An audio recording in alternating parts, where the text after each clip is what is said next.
Hola, mis queridas amigas. Mi nombre es Doña Rosario, y hoy quiero contarles una historia sobre una abuela que una vez me habló de su propia abuela. Una historia que cambió para siempre la manera en que veo el amor, la fuerza y la familia.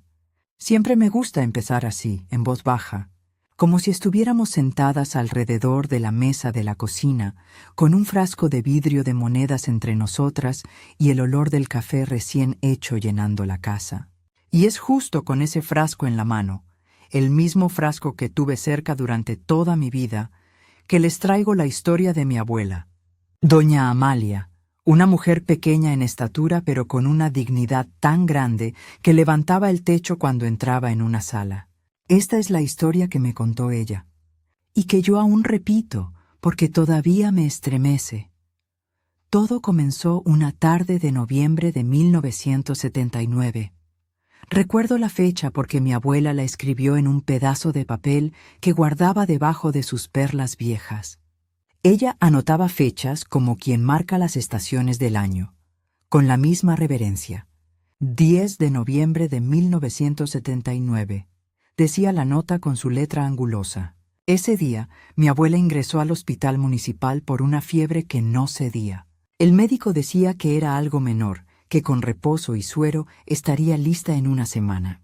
Pero mi tío, el único familiar que la visitaba con cierta regularidad, decidió que no volvería más a casa.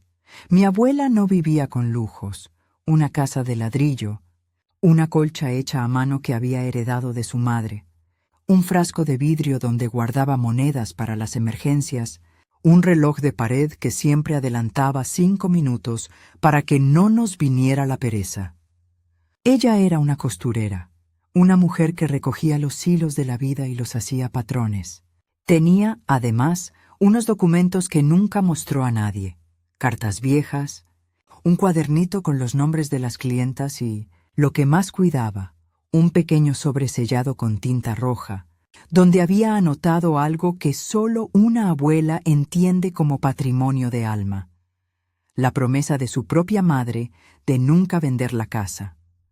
Cuando la llevaron al hospital, mi tío dijo: «Yo me encargo de todo».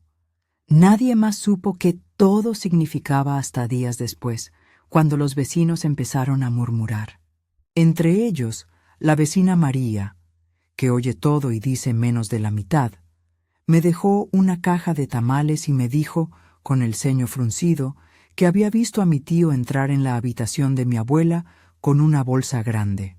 «Traía papeles y una caja, Rosario», me dijo. «Algo no anda bien». Yo me quedé en silencio. ¿Qué podía decir? Soy nieta, no juez, pero mi corazón, que ya es viejo, latió con la fuerza de una trompeta. Mi abuela salió del hospital 2 semanas después. Salió con la misma dignidad, pero su casa empezaba a oler distinto. Había menos de lo que recordábamos. Se habían ido ollas, una silla que ella llamaba la de coser, quizá una manta, pequeñas cosas que en la vida de las mujeres parecen insignificantes hasta que faltan. Mi abuela miraba todo con la calma de quien reconoce que la vida te quita y te da por igual, con paciencia. Pero esa calma no era resignación. Era medida, como quien está guardando fuerzas. ¿Y el frasco?, le pregunté una noche, mientras yo frotaba las tazas del desayuno, y ella me devolvió la mirada como si yo hubiera tocado algo sagrado. «Me lo dejó vacío mi tío», dijo, con la voz casi sin sonido. «Dice que tuvo que pagar médicos. Cosas del hospital. Un pago por la vida de una persona no debería vaciar la dignidad. Pero ¿quién soy yo para discutir cómo se usa una moneda? Lo que me quemó fue ver en el estante, junto al reloj, un frasquito más pequeño, con monedas contadas, y al lado una carta arrugada que olía a humo de cocina y tinta vieja. Era una carta mía, que yo le había mandado desde la ciudad cuando tenía 17 años. La carta no estaba completa. Alguien había arrancado la última página. Esa presencia de ausencia, amigas mías, la olí como a traición. Una tarde, cuando mi abuela dormía la siesta y la colcha cubría sus piernas como un juramento, escuché a mi tío hablar por teléfono en la calle. Hablaba alto, con esa impunidad que tienen los que creen que nadie escucha. Sí, ya arreglé todo con la oficina de tierras, decía. La vieja no entiende, pero con el testamento y unos papeles, quedo yo con la casa cuando muera. Me fui al cuarto y abrí el cajón donde mi abuela guardaba sus papeles. Tenía miedo, porque las palabras testamento y arreglar juntas suenan a un corrido triste, a una noche sin luna. No encontré testamento, pero sí hallé algo que me clavó el puñal de la sospecha. Un recibo bancario del 5 de octubre por 5,000 pesos, una suma considerable entonces, con el sello del Banco Nacional y la firma de mi tío como representante. En el margen, con letra pequeña, aparecía un número de cuenta que no reconocía. Llevé el recibo a mi abuela, que había encendido la radio como si necesitara compañía. Ella lo miró sin decir nada. Sus manos arrugadas se cerraron sobre el papel como si sujetaran una noticia amarga. Entonces soltó una risa. Esa risa que no es alegría, sino supervivencia. «Yo no he mandado ese dinero a nadie», murmuró. «Ni siquiera tengo 5,000 pesos aquí». Y allí empezó nuestro hilo, juntar los pedazos de una verdad que alguien había roto en pedazos. Mi abuela tenía fama de no ser rencorosa. Cuando se la veía en la plaza, regando sus plantas o vendiendo un pañito bordado, saludaba a todos y a nadie les devolvía una mirada mala. ¿Una mujer así guardaría rencor? Ah, mis amigas, la pregunta es tramposa.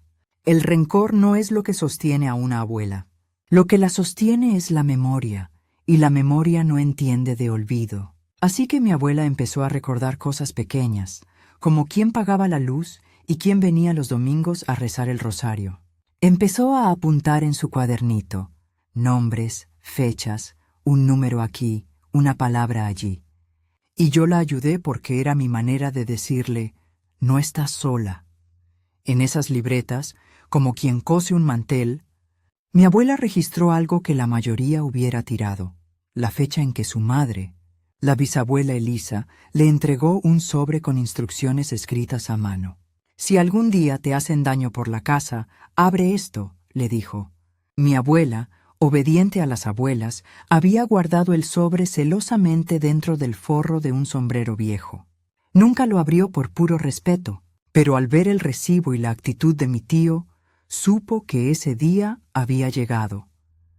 Abrimos el sobre en la cocina, con la ventana abierta para que el viento llevara lo que fuera que tuviera que irse. Dentro había una carta amarilla, una lista de nombres y al final una frase en tinta azul. «Nunca permitas que un hombre venda lo que nuestra sangre construyó. Si te toca pelear, pelea con papeles, no con puños». Las mujeres del pueblo saben firmar juntas. Era una orden, un legado. Y con esa orden, amigas, mi abuela se llenó de una calma feroz. «¿Firmar juntas?», pregunté con la lengua pegada al cielo de la boca. «¿Cómo?». «Con las señoras del barrio», contestó, como quien recita una receta. «Las que tienen memoria, las que recuerdan los nombres de los hijos de cada quien. La ley no es solo para los notarios. La ley camina donde la gente habla y da testimonio». Así empezó su plan. No fue rencor ciego ni una venganza de novela. Fue estrategia de mujer que había visto demasiadas guerras silenciosas. Mi abuela empezó a visitar a las vecinas. Doña Carmen, la que vendía queso. Doña Rosa, que tenía la memoria de un loro sabio. La señora Luz, que había sido registradora municipal antes de jubilarse y aún sabía dónde olían los papeles. Cada tarde, después de terminar su labor de costura, se sentaba en la puerta con su colcha sobre las piernas y tejía mientras hablaba con ellas. No pedía lástima, pedía memoria. «Necesito que recuerden», decía. «¿Quién vio entrar a mi tío en mi cuarto? ¿Quién lo oyó decir que me sacaría de la casa cuando yo muera?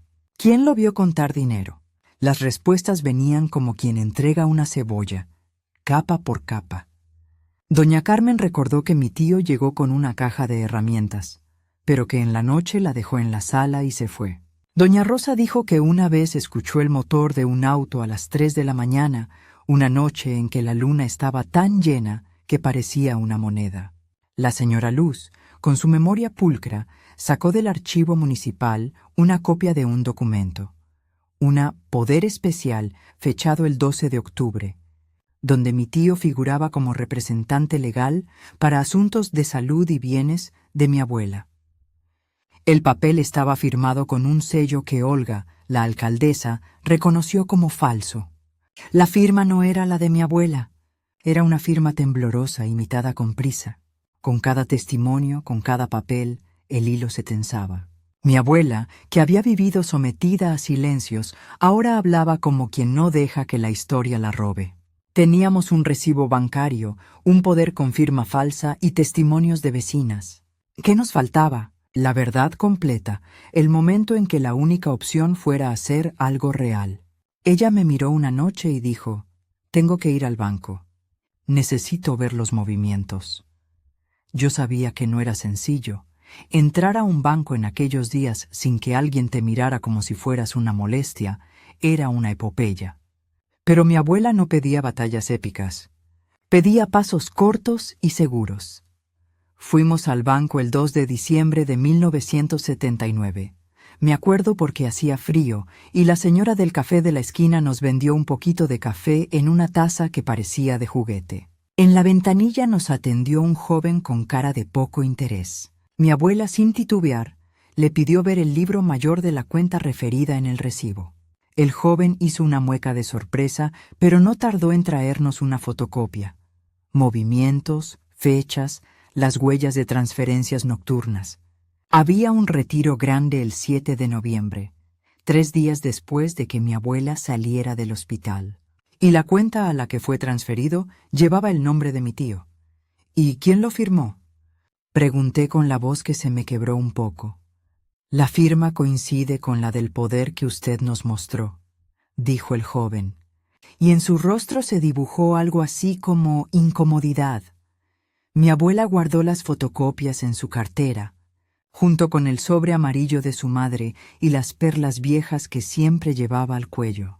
Las perlas me recuerdan que aunque me quiten cosas, mi dignidad no se cambia por monedas, me dijo, y me dio una sonrisa pequeña. Entonces, con la tranquilidad de la que sabe que no hay marcha atrás, llamó a la señora Luz y le pidió que escribiera un acta, que juntara a las testigos y que firmaran ante notario. Entendió lo que su madre había dicho, pelear con papeles. Y así empezó la marea. No todo fue inmediato.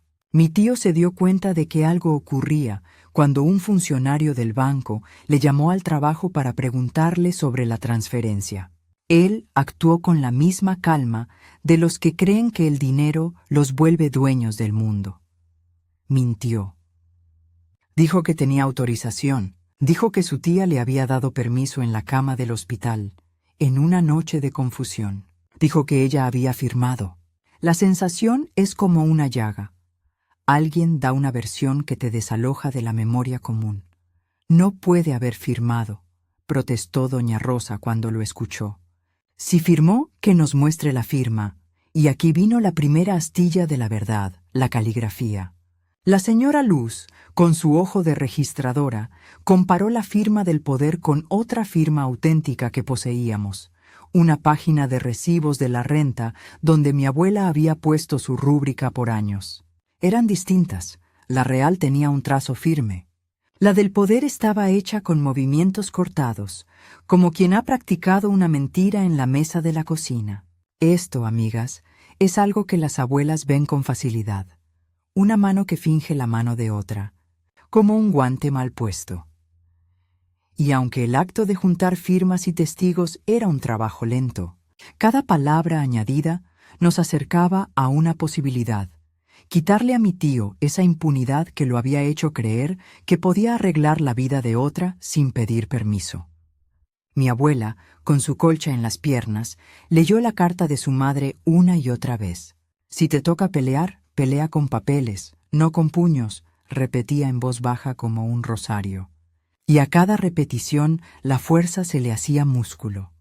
Una noche, cuando ya el reloj de pared marcaba las 11 y la casa estaba en silencio, mi tío llamó a la puerta. Su cara, bajo la lámpara del corredor, parecía la de un hombre al que la culpa le había envejecido el rostro de golpe. «Vengo a hablar», dijo. «Mi madre me mandó a ver cómo está la tía». Mi abuela lo miró como quien mira a un libro que intenta inventar su prólogo. «Entra», contestó sin prisa. Él entró con la sangre en el cuello y una excusa lista en la boca. Pero mi abuela no vino a cortinas. Le ofreció un café con azúcar y le habló, sin alzar la voz, del poder y del recibo. Le mostró las fotocopias. Le preguntó, con esa mirada de mujer que no se deja confundir, si había firmado la autorización. Él se quedó en blanco, y si la vergüenza lo hubiera tocado, quizá habría cambiado de cara. Pero en su lugar, comenzó a repetir las mentiras aprendidas. Ella me lo dijo en la cama. Dijo que podía, ya sabes, cosas del hospital. Su voz se fue apagando como un motor que no enciende. Mi abuela, que ya no era la joven que dejó el campo para coser en la ciudad, respiró hondo y dijo: «Si fuiste tú, devuelve lo que es mío. Yo no quiero que me devuelvan monedas, quiero que me devuelvan la tranquilidad». Entonces abrió su cartera y sacó el sobre amarillo donde estaba la frase de su madre. Lo dejó sobre la mesa como quien deja un testamento a la vista. Mi tío palideció, no porque se conmoviera, sino porque entendió que la red de mujeres que mi abuela había tejido no era un rumor. Eran papeles, testigos y memoria. Se levantó, tanteó la puerta y salió sin decir adiós. Yo observé todo desde la sombra de la cocina, con las manos todavía húmedas del lavar de platos, y sentí que la casa exhaló un suspiro largo. Al día siguiente, sin embargo, algo pasó que nos tomó por sorpresa. En el umbral de la casa apareció un sobre con una llave y una nota. La nota decía: «Si quieres recuperar tu vida, ven a las oficinas del viejo notario, 3 de diciembre a las 10:00. La letra era la misma del poder falso, y la llave, al tocarla, se sentía como un desafío. Mi abuela me miró y dijo con esa serenidad que ya conocíamos: «Es hora de ver el fondo del asunto». La llave brilló en mi mano como una promesa. Mi tío no respondía. La llave brilló en mi mano como una promesa. Mi tío no respondía. Recuerdo ese momento con la claridad que solo tienen las cosas que nos cambian la respiración. La llave era pequeña, oxidada en los bordes, y me tembló un poco al pasarla entre los dedos. Mi abuela la miró y, como quien desenreda un ovillo viejo, comenzó a desarmar la madeja. No fue una venganza hecha de gritos. Fue un plan tejido con paciencia, como su colcha. Cada puntada, un testigo. Cada hilo, una prueba. Lo primero fue convocar a las mujeres. El pueblo se enteró pronto, porque la lengua aquí es rápida y la memoria más rápida aún, y la puerta de la casa de mi abuela se llenó de voces. Las mujeres llegaron con tortillas en papel, con panes, con un pedazo de su historia. Algunas traían fotos, otras traían facturas de luz donde aparecía la firma de mi abuela años atrás. Otras traían, insólito pero cierto, pequeños recortes de periódico donde se mencionaba la compra de un terreno que mi abuela había salvado con sudor y aguja. «Hay que armar el rompecabezas», dijo la señora Luz, que siempre parece tener un archivo en la cabeza. «No podemos ir con coraje. Hay que ir con papeles y pasos». Así lo hicimos. Llevábamos al notario, don Julián, fotografías, recibos, testigos de la sala de espera del hospital que juraban haber oído a mi tío hablar de arreglos y de papeles listos. Reunimos comprobantes de las transferencias bancarias y los movimientos de la cuenta con las fechas precisas. La transferencia del 7 de noviembre por 5,000 pesos. Retiros sucesivos que sumaban 7,450 pesos en total entre noviembre y diciembre. Un cheque sin nombre que apareció depositado la misma semana. Los números, amigas mías, tienen la mala costumbre de no mentir si uno los sabe ver. Y nosotros ya sabíamos verlos. Cada día mi abuela se volvía más clara. No era la furia de los que quieren hacer daño, Era la determinación de alguien que cuida su nombre como un mantel blanco. Me decía, no es por el dinero, Rosario. Es por las historias que se pierden cuando venden una casa. Esa casa tiene madrugadas, tiene el olor a pan recién hecho, tiene mi nombre bordado en la viga. Si la pierdo, pierdo el cobijo de generaciones.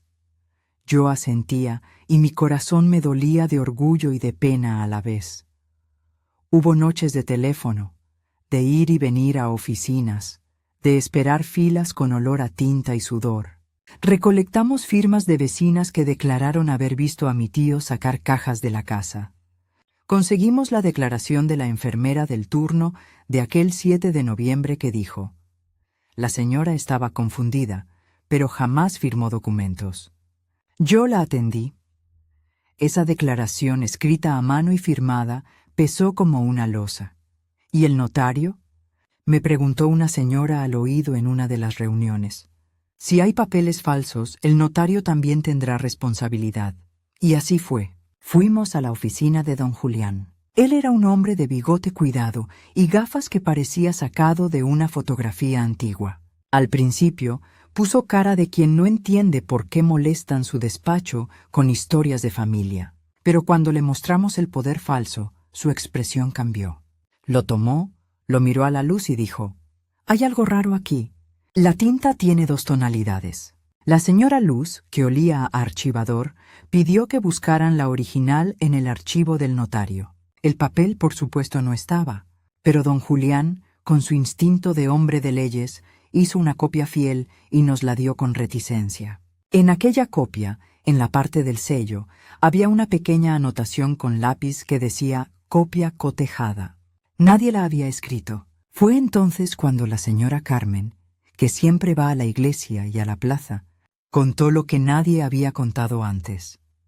La semana previa al ingreso de mi abuela al hospital, mi tío había ido a la vieja escribanía del pueblo y preguntó por fórmulas para poder representar a un familiar. La mujer de la escribanía lo recordaba porque había pedido el libro de firmas más caro. El olor a tinta y a café era tan fuerte en el despacho del notario que sentí que mi abuela volvía a ser joven, con la mirada firme. Ella le dijo a don Julián con voz baja pero clara: «Si hubo un engaño, yo quiero que se sepa.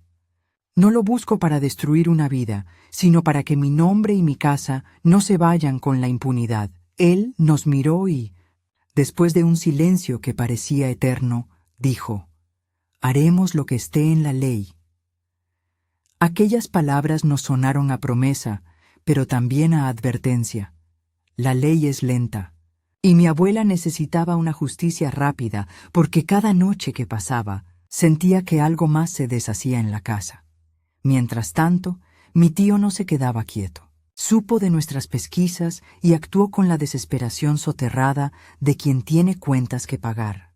Empezó a ofrecer pequeñas sumas a algunas vecinas para que retiraran su firma. Ofrecía reparaciones, favores, promesas de arreglos que nunca cumplía. Su manera de comprar silencio fue la misma que muchos usan para pagar culpas: monedas en mano y palabras dulces. Pero mi abuela conocía el oficio de las mujeres del barrio y estaba segura de que la memoria cuesta más que una moneda. Un día, mientras revisábamos cajones con el notario, la señora Luz encontró algo que nadie esperaba: un cuaderno con la letra de mi tío, lleno de anotaciones como si fuera un dueño de casa.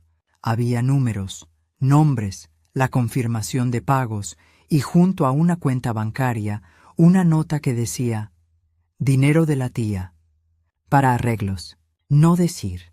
Cuando leí esa nota, sentí que el aire se volvía denso. La tinta parecía haber calentado el papel, como si en ella aún quedara la huella de la mano culpable. Fue entonces que mi abuela pidió que fuéramos a la casa de mi tío, no para golpear ni para humillar, sino porque había un instinto que le decía que allí estaría la verdad que faltaba. Yo no quería ir. Los nervios me hacían temblar. Pero mi abuela tomó su bolso, las perlas colgando como un talismán, y dijo: «Vamos, las pruebas a veces están donde la gente cree que nadie mira». Me abrazó la cara con sus manos. esas manos que olían a jabón y a trabajo, y partimos. La casa de mi tío estaba en la misma cuadra donde los perros se tumban al sol y los niños corren descalzos. Entramos y todo olía a aceite de motor y a polvo. Hicimos las preguntas de siempre. ¿Qué buscábamos? ¿Teníamos permiso? Mi tío nos miró con la suficiencia de quien cree que no hay nadie capaz de desmontar su telaraña. Pero el orgullo se le deshacía con el tiempo. Los sillones estaban rasgados. Había marcas de quemaduras en la mesa y en un cajón con llave, una bolsa de plástico con billetes nuevos, los mismos que salían en los retiros de la cuenta. Lo que encontró la señora Luz nos dejó helados. Recibos de venta de objetos de la casa de mi abuela, facturas a nombre de mi tío por compras hechas en efectivo, y escondido entre un libro de contabilidad, un sobre con un trozo de la carta que yo le había mandado de joven. La misma carta que en Part 1 había encontrado incompleta en el estante de mi abuela. Alguien, con calma de quien no teme la justicia, había arrancado la última página para borrar un pedazo de historia. «Si ha sido así», dijo mi abuela, con la voz como un hilo de agua que se rompe. Entonces no solo se llevaron monedas, se llevaron partes de mi vida. Mi tío, acorralado por las pruebas, empezó a murmurar excusas. Dijo que el dinero era para deudas con gente peligrosa, que había tenido que pagar a quien manda. Dijo que la casa la administraba porque mi abuela estaba débil. Sus palabras eran como hojas secas, se rompían al tocarlas. Yo lo miré con tanta tristeza que me dolió el pecho. No podía entender cómo la sangre que corre en nuestras venas se vuelve tantas veces agua sucia. Fuimos al registro de la propiedad. Allí, entre papeles amarillentos y un empleado que se sabía las historias de medio pueblo, descubrimos otra cosa. Un comprador había mostrado interés en la casa. No la había comprado formalmente, pero había un acuerdo verbal, una promesa registrada en una libreta del notario que mostraba una intención de venta. El precio acordado era cercano a 25,000 pesos, una suma que en ese tiempo equivalía a muchos años de trabajo. ¿Quién había sido el supuestamente interesado? Un comerciante de la ciudad que no era del pueblo, un hombre con trajes caros cuyo rostro nadie conocía. Eso nos puso en alerta. La intención no era solo de mi tío. Había manos más grandes dispuestas a aprovecharse. Mi abuela respiró hondo y dijo, «Si alguien vino con billetes grandes, es porque quien le abrió la puerta le dejó entrar». Su frase fue clara como un látigo. La estrategia cambió. Ya no bastaba con juntar testigos. Necesitábamos pruebas que ataran al comprador con mi tío y que dejaran en evidencia la transacción. Empezamos a rastrear. El notario nos dio acceso a una copia del libro donde se anotan compromisos de venta, y allí, con letra rápida, se leía el nombre del comerciante y la fecha en que habría sido acordada la promesa, 15 de noviembre. Esa fecha caía justo después del retiro grande de la cuenta. La coincidencia era un hilo más que se unía a la tela. «Esto ya no es un rumor», dijo la señora Carmen, que siempre fue directa. «Esto es una red de gente que planeó quitarle un techo a una abuela». En las noches, mi abuela ya no tejía solo colchas. Tejía declaraciones. Cada testigo iba a la notaría, firmaba y decía en voz alta lo que había visto. Las mujeres del pueblo, que antes contaban chismes en la puerta, ahora hablaban con la autoridad de quienes sostienen una comunidad. Y en esa red de palabras, el nombre de mi tío empezó a sonar a traición. Él, por su parte, se enredaba. Su respuesta pasó de la insolencia a la súplica. Ofreció devolver algo del dinero, prometió arreglar la casa, hasta intentó comprar el silencio con un puñado de monedas. Mi abuela rechazó todo. «No quiero que me devuelvan monedas», dijo otra vez. «Quiero que dejen de pensar que pueden tocarnos». La tensión subió. Llegó el día en que el notario, ya preocupado, nos dijo que tenía que dar aviso formal. Hay suficientes indicios para iniciar un proceso. Fue la primera vez que escuché la palabra proceso y sentí un escalofrío. Iniciar un proceso en ese tiempo implicaba ir a la ciudad, pagar tasas, ver jueces que parecían pasar el tiempo en sus relojes como si el tiempo no fuera de nadie. Pero mi abuela no quería esperar. Ella, que había aprendido a pelear con papeles, preparó su valija con la colcha, el frasco de monedas y las perlas, y partimos hacia la ciudad. El día de la audiencia preliminar fue un día helado, el 10 de enero de 1980.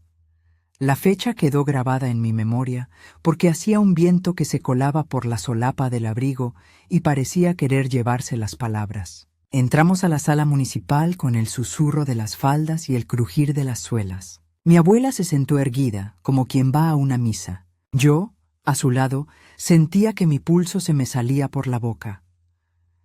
El abogado que nos tocó era un hombre joven, de ciudad, que hablaba con palabras de teatro.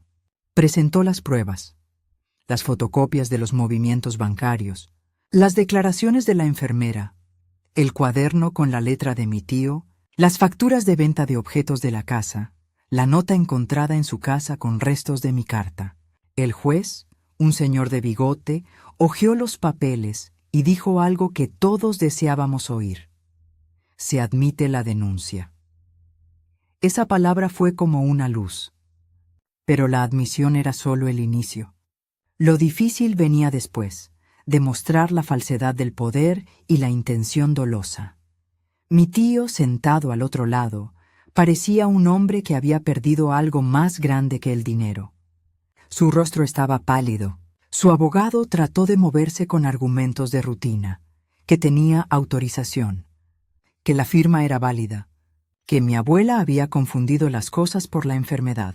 Fue entonces cuando la señora Luz, que se sentó detrás de nosotras, sacó un papel que nadie esperaba, una carta que había guardado por años, firmada por la bisabuela Elisa, fechada el 3 de mayo de 1942, donde dejaba constancia de un pacto familiar. En esa carta, la bisabuela hablaba de la casa como herencia de mujeres, un concepto que sonaba más a costumbre que a derecho, pero que en la mente de todos tenía poder moral. La carta decía: «Esta casa no se vende sin que las que la habitan lo sepan. A quien quiera venderla, que sepa que nuestra sangre no es mercancía». Era una frase que olía a café y a lavanda, y que puso una lágrima en el ojo de más de una mujer. El juez escuchó todo con la seriedad de quien tiene que decidir sobre más que papeles, sobre historias. Pidió una pericia caligráfica. Ese pedido fue una bofetada de esperanza y un golpe de tiempo. La pericia tardaría semanas. ¿Qué hacer en esas semanas? La casa aún corría peligro. Entonces mi abuela, con esa mezcla de prudencia y osadía que solo las abuelas conocen, pidió algo insólito: que se hiciera un inventario notarial de la casa y que se notificara a la policía para que vigilaran la propiedad mientras el proceso seguía. Fue una maniobra para ganar tiempo. Los días que siguieron fueron un torbellino. El forro del caso se abrió por todos lados. Mi tío negó todo. Dijo que éramos malas hijas que querían el dinero. Llamó a varios familiares pidiendo apoyo y provocando tensiones. Algunas amistades que antes había tenido se alejaran por miedo a involucrarse. Yo, por mi parte, aprendí algo que no sabía: que la solidaridad de mujeres mayores puede ser más fiable que la de los parientes directos. Las vecinas se turnaban para quedarse en la casa por las noches.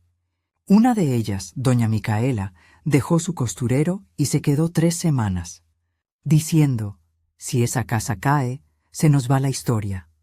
Una noche, mientras hacía guardia en la cocina con una lámpara vieja, mi abuela abrió otra vez el sobre amarillo de su madre. Lo abrió como quien relee un conjuro. Dentro había, además de la frase que ya conocíamos, un pequeño mapa dibujado a mano, una marca en la pared de la cocina donde la bisabuela había escondido un testimonio antiguo, un pedazo de papel arrugado que decía la verdad sobre la procedencia de la casa.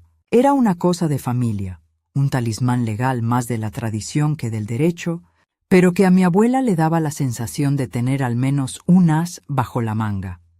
«Si la bisabuela lo dejó así», murmuró mi abuela, «es porque sabía que los caminos del mundo son largos. Ella siempre pensó que el pueblo debía hablar». Siguiendo el mapa, alféizar por alféizar, encontramos en la pared de la cocina un pequeño hueco con una piedra suelta. Dentro, un papel enrollado, un recibo de venta fechado el 5 de mayo de 1925 y unas anotaciones en tinta que hablaban de pagos hechos al antiguo dueño, relaciones de vecindad y la declaración de la bisabuela de que la casa se mantenía para las hijas y nietas. Era un documento que no tenía validez plena en el tribunal, pero que hablaba de una intención familiar, de un lazo que no se rompe con firmas falsas. La pericia caligráfica llegó finalmente. El perito, un hombre de la ciudad con lentes gruesos, comparó la firma auténtica de mi abuela con la del poder. Sacó una lupa, marcó trazos, señaló presiones en la pluma. Cuando cerró su carpeta dijo algo que aún resuena en mis oídos. La firma del poder es producto de una falsificación. Hay trazos imitados, distintos niveles de presión y un movimiento repetido que indica copia. Fue el momento en que la sala quedó en silencio absoluto, como si todos esperáramos que la tierra se abriera y tragara la mentira. Mi tío se puso rojo, sus manos temblaban. Después se quedó pálido, la máscara se le había caído. Sus argumentos ya no eran palabras, sino una respiración corta que intentaba alcanzar el aire. El juez, con voz grave, dijo: «Queda probado un indicio de falsedad. Se ordena embargo preventivo de la propiedad mientras se profundiza la investigación». La frase embargo preventivo nos sonó como una victoria cauta. Por primera vez la casa tuvo un respiro. Mi abuela, que llevaba las perlas junto a su corazón, dejó escapar un leve llanto de alivio, pero la historia no acabó ahí. En la carpeta del perito, junto a las pruebas caligráficas, apareció algo más. Una nota plegada en papel carbón, con una fecha y una cantidad que no habíamos visto antes. Era un apunte, con la letra de mi tío, donde se leía: «Pago a R por silencio, 3,000 pesos, 20-11-79». Aquella anotación nos abrió un mundo de posibilidades y peligros. Significaba que hubo sobornos, que alguien más sabía, que la red era más grande de lo que imaginábamos. Fue el punto donde la verdad empezó a sentirse como un hilo que, tirado de un lado, podía desentrañar muchas más mentiras. Mi abuela, con la serenidad que la distinguía, me miró y dijo: «Si él tiene cuentas con otros, hay que seguirlas. No por rabia, sino por justicia». Yo entendí que lo que veníamos haciendo ya no era solo salvar una casa, era restituir la dignidad de una vida entera. Entonces, cuando todo parecía encaminarse hacia la luz, sucedió algo que nadie vio venir. En la noche antes de la audiencia final, alguien dejó un sobre en el umbral de la casa de mi abuela. No estaba dirigido a nadie en particular. Lo recogí con guantes porque la curiosidad me hervía en las manos. Dentro había una hoja con una sola frase, escrita con prisa: «Detente. Hay cosas que no debes descubrir». La hoja tenía huellas de dedo y un manchón de tinta fresca. Mi abuela lo leyó, lo arrugó sin violencia y lo dejó en la mesa junto al frasco de monedas. Luego, con la calma que ya nos asombraba, dijo: «Nos están diciendo que pares. Nos están advirtiendo». Y añadió algo que sonó como un presagio: «Cuando los que temen la verdad sienten que se les viene la noche, intentan asustar a la gente para que vuelva a dormir». Esa noche dormí mal. Soñé con la colcha de la casa ondeando en una lluvia de papeles. Me desperté con el recuerdo de la nota en la mesa y con una pregunta que no me dejaba. ¿Quién quería que nos detuviéramos?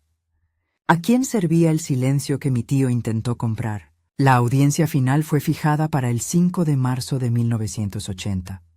La fecha se acercaba como una ola que promete romper. En la mañana de ese día, la casa estaba llena de mujeres. Trajeron comida, cánticos, besos y un ánimo que se siente cuando la gente se reúne no por curiosidad, sino por fidelidad a algo mayor. El notario trajo las copias, el perito su informe, la enfermera su declaración nueva y, para nuestra sorpresa, Apareció también alguien que no esperábamos, el comerciante de la ciudad que había mostrado interés en la compra. Entró con pasos cortos y dijo su nombre, con la voz de quien teme estar en medio de un huracán. «Yo quise comprar la casa», dijo.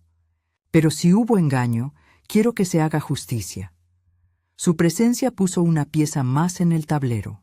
Se había presentado voluntariamente para declarar que la promesa de venta había sido hecha en presencia de mi tío y que le habían ofrecido 3,000 pesos por adelantado para asegurar el trato.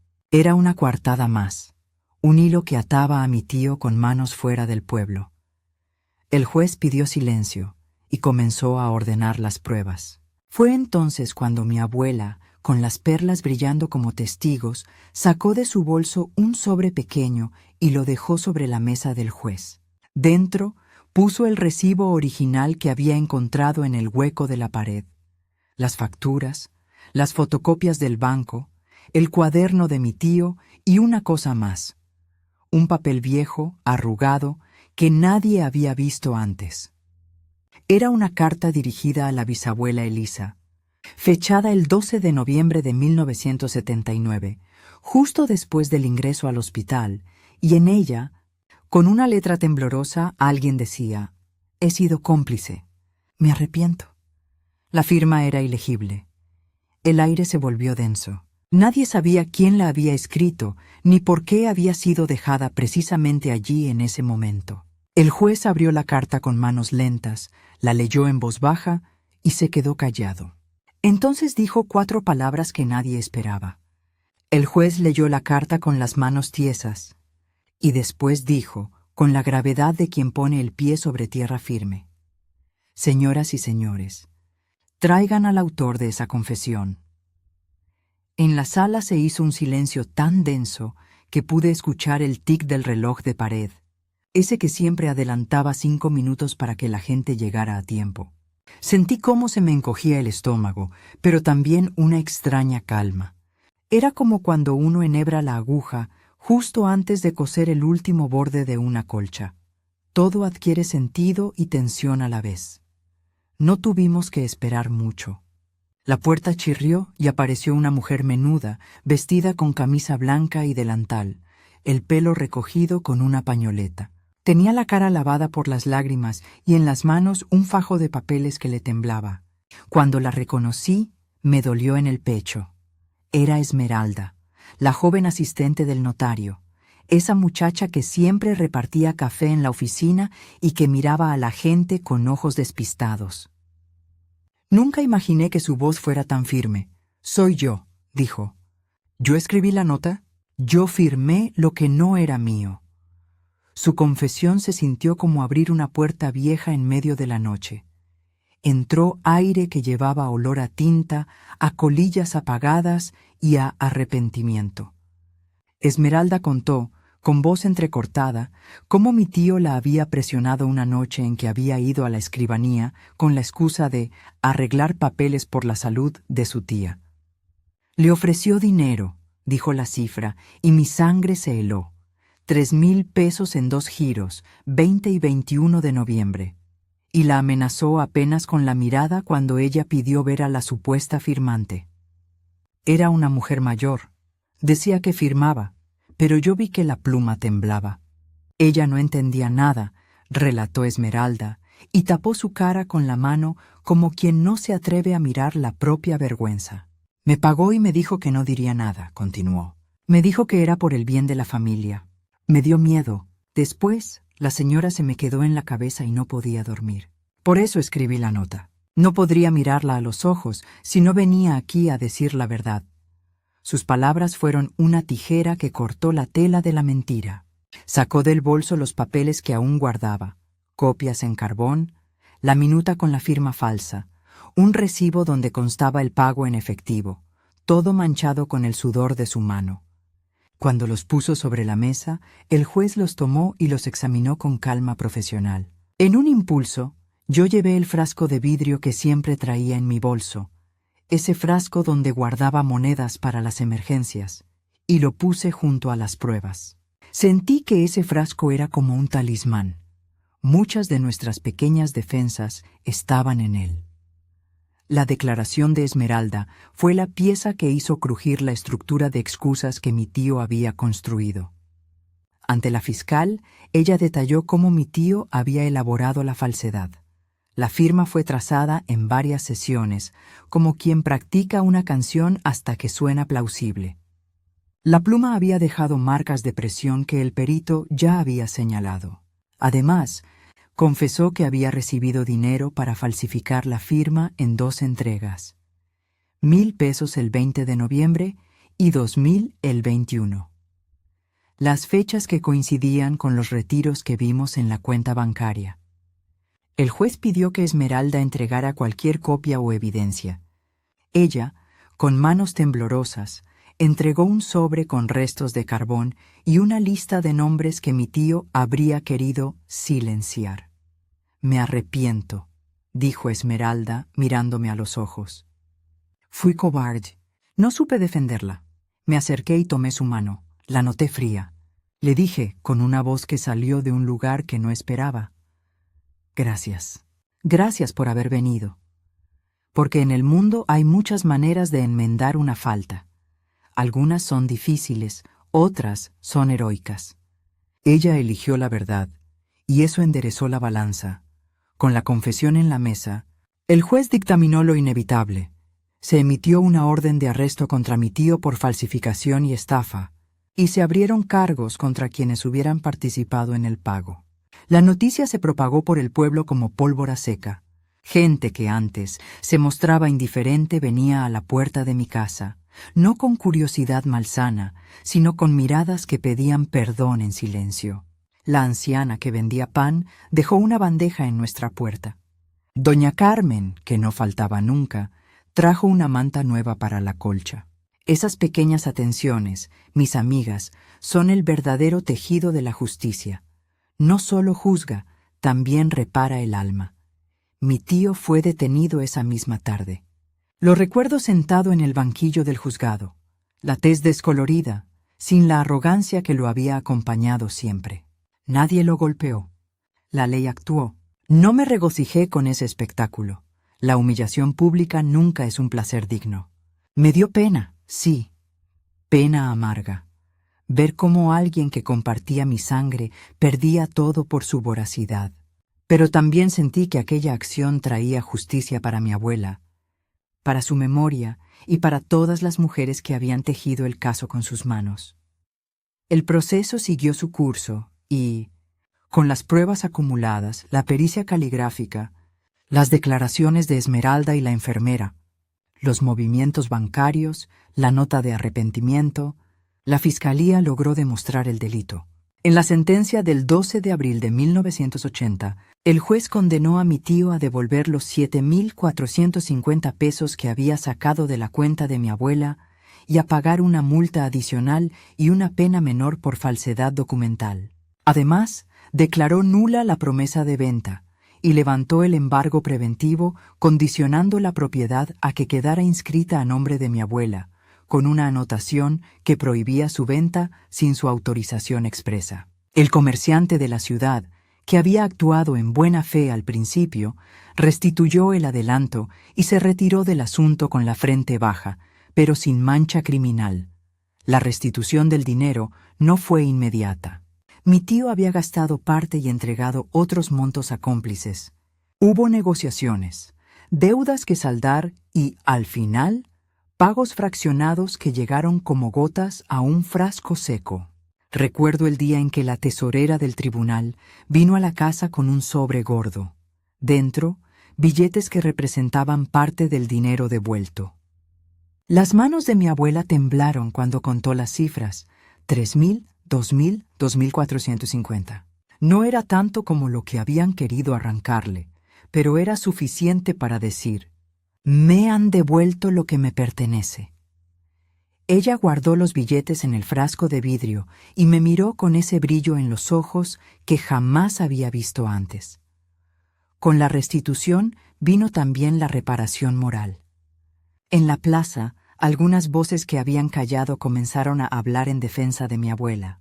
Familias que antes habían mirado para otro lado vinieron a ofrecer disculpas por no haber actuado. Hubo una reunión en la que varias mujeres que habían firmado las declaraciones y pasado noches en vela se abrazaron con ella. Mi abuela, que nunca fue mujer de grandes discursos, habló con la serenidad de quien ha visto la tormenta y ha salido con la colcha intacta. «Aprendí que la casa es más que paredes», dijo. «Es memoria, y la memoria no se cambia por billetes». Esa frase se quedó conmigo, como una lección simple y definitiva, porque la verdad es que hay cosas que el dinero no alcanza: los nombres de las abuelas que hilaban, las recetas antiguas, el trozo de colcha donde están bordados los rostros de quienes se fueron. Recuperarlo todo fue imposible, pero recuperar el respeto fue ya un triunfo. Con el paso de los meses, la vida volvió a su ritmo.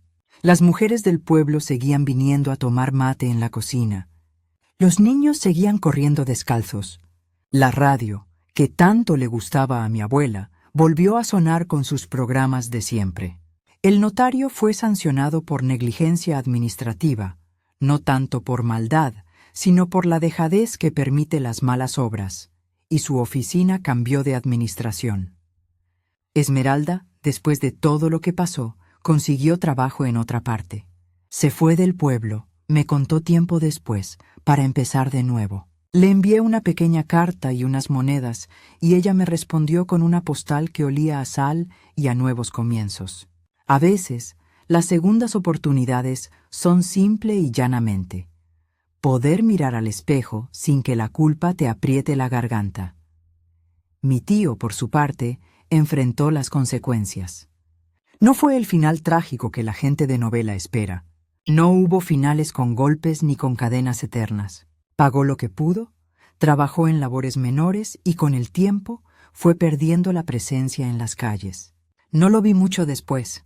Un día su nombre dejó de aparecer en las conversaciones. La justicia había hecho su trabajo: restituir, sancionar y, en la medida de lo posible, prevenir. Pero la pena, la vergüenza y la soledad lo acompañaron hasta donde alcanzaron. No celebré su caída. Solo me consoló saber que el techo que había intentado vender quedaba, por ahora, con quien realmente lo había merecido. La colcha volvió a su lugar en la casa, sobre la cama donde mi abuela dormía las siestas con el sol metiéndose por la ventana. La toqué muchas veces con respeto. Cada puntada era una línea de nuestra historia. Ella me enseñó a coser de nuevo, con la paciencia de quien reconstruye no solo telas, sino confianza. A veces, cuando la veía bordar, me decía en voz baja: «La vida te enseña a coser los descoces». Era su forma de decir que el tiempo ayuda, siempre que uno no deje de trabajar la tela. Quiero recordarles algo importante.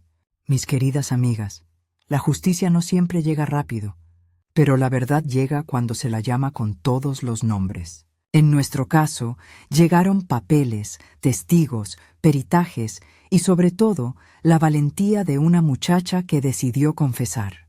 Si algo aprendí en todo esto es que nadie hace justicia solo. La comunidad tiene más fuerza que el ambicioso que cree que puede comprar silencios. Hubo reconciliaciones pequeñas. Algunos familiares, que primero apoyaron a mi tío por cercanía o por miedo, vinieron luego a pedir perdón. No fue fácil aceptar perdones de quienes habían dudado. Mi abuela, con la sapiencia que la edad regala, aceptó algunas disculpas y rechazó otras. Enseñó, con su decisión, que el perdón es tan personal como la memoria. Lo podemos dar, pero no estamos obligadas a hacerlo hasta que lo sintamos. Con el tiempo, inscribimos legalmente la casa a nombre de mi abuela, con la cláusula que la bisabuela había soñado: nunca se venderá sin el consentimiento expreso de su poseedora. No fue un documento mágico, pero sí una defensa más. Registramos también la historia del recibo de 1925 que hallamos en el hueco de la pared. La archivamos con la intención de que las nietas que vinieran supieran por qué esa casa era inalienable para nosotras.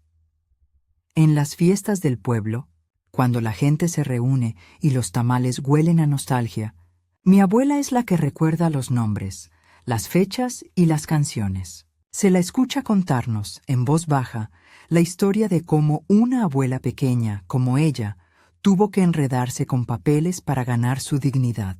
Yo le pregunto, a veces, si volvería a luchar igual. Ella me mira con esa sonrisa leve y responde, siempre. Porque cuando una mujer defiende su casa, defiende también sus historias que están en la taza agrietada, en la perla vieja y en el frasco que guarda monedas. Esa es la enseñanza más valiosa que sacamos de todo esto. La memoria de las mujeres sostiene pueblos y familias. Prestar atención a las pequeñas cosas, un recibo, una firma, una nota escondida, salva lugares. Hoy, cuando veo el frasco de monedas sobre la mesa, las perlas en el cuello de mi abuela y la colcha extendida en la cama, siento que hemos ganado algo más que una casa. Hemos recuperado dignidad. Ya no temo que alguien venga a tocar lo que es nuestro. La casa huele a café y a jabón, y en la cocina se oye el radio con las canciones que ella siempre tararea. Mi abuela sigue bordando, y yo la escucho contar la historia una vez más. Porque las historias buenas merecen repetirse hasta que los nietos las sepan de memoria. Si algo deseo que se lleven de esta historia, amigas mías, es esto. No subestimen la fuerza de una abuela que sabe leer los papeles. No subestimen la valentía de quien confiesa. No subestimen el poder de las vecinas que se sientan en una puerta a recordar nombres. La justicia puede ser lenta, pero cuando la verdad se junta con la comunidad, la mentira se cae como papel viejo. Si esta historia tocó tu corazón, compártela con alguien que valore sus recuerdos familiares. Y no olvides suscribirte. Este viejo corazón aún tiene muchas historias que contar.